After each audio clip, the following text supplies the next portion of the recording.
The family of Melissa Wolfenbarger says that the last time they heard from her was on Thanksgiving of 1998. It took 5 years to identify her remains, and it wasn't until last year that Atlanta police finally made an arrest, and that was thanks to a DNA match.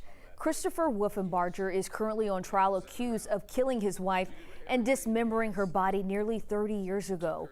Powerful testimony continued on Monday, but this morning it's the details about different crimes told by the victim's mother that's making headlines. 11 Alive's Dan Kennedy is live outside of the Fulton County Courthouse for us. And Dan, a lot of the focus yesterday was on the victim's mother. Yeah, her name is Norma Patton. Prosecutors used her testimony to advance their case. Prosecutors used it to try to discredit the witness.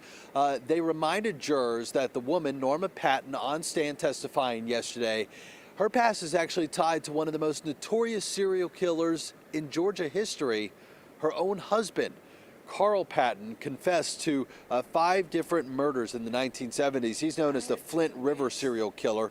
Norma admitted on the stand she helped her late husband dispose of bodies, but never went to police and later received immunity for her testimony.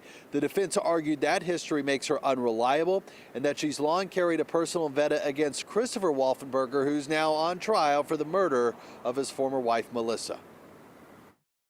In all your interviews, however, you've been very consistent and made it very clear that on one thing, and that is that you despised Christopher from the very first time you saw him.